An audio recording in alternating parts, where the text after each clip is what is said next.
Natatandaan mo pa ba na tayong dalawa ay unang magkita? Panahon ng kamusmusan sa piling ng mga bulaklak at halaman. Doon tayo nagsimula mangarap at tumula.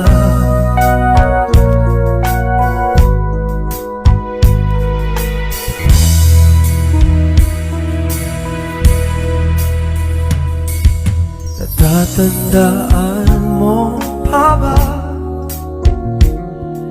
Inugit kong puso sa puno mangga, at ang inalay kong gumamit